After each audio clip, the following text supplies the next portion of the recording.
बता दें, supreme court के चीफ जस्टिस एनवी रमना ने वर्तमान शिक्षा प्रणाली पर खेद जताते हुए कहा कि यह अंग्रेजों के समय की पद्धति की तरह है। उन्होंने कहा कि इसमें बदलाव लाने की सख्त जरूरत है।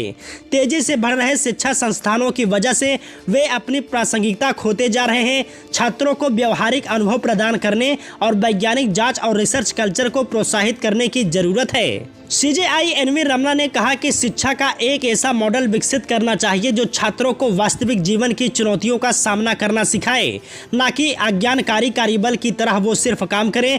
उन्होंने कहा कि मुझे बड़े ही अफसोस के साथ कहना पड़ रहा है कि कुकुरमुत्ते की तरह तेजी से बढ़ते शिक्षा के कारखानों की वजह से शिक्षण संस्थान अपनी प्रासंगिकता खोते जा रहा है।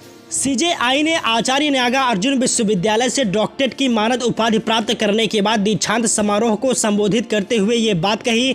उन्होंने कहा कि शिक्षा को सामाजिक एकता हासिल करने और लोगों को समाज का बेहतर सदस्य बनाने में सहायक होनी चाहिए। उन्होंने कहा कि व्यावसायिक पाठ्यक्रमों का मुख्य उद्देश्य औपनिवेशिक काल की तरह ही एक अज्ञानकारी कार्यबल तैयार करना रह गया है। वहीं सीजेआई ने आगे कहा कि सत्य ये है कि हम शिक्षा के कारखानों में तेजी से वृद्धि देख रहे हैं, जो डिग्री और मानव संसाधनों के अवमूल्यन की ओर ले जा रहे हैं।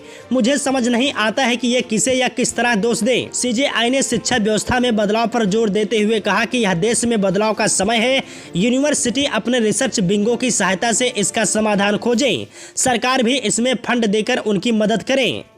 सीजेआई ने कहा कि विश्वविद्यालयों को भी अपने स्तर पर अपनी घरेलू क्षमताओं को बढ़ाना चाहिए। साथ ही छात्रों को व्यवहारिक अनुभव प्रदान करने और वैज्ञानिक जांच और रिसर्च कल्चर को प्रोत्साहित करने के लिए विश्वविद्यालयों को प्रसिद्ध अनुसंधान और विकास संगठनों के साथ सहयोग करना चाहिए। रिसर्च और इनोवेशन के लिए फंड निर्धारित करने के लिए राज्य से सक्रिय सहयोग होना चाहिए। न्यूज डेस्क के साथ जे न्यूज़ 24 की रिपोर्ट।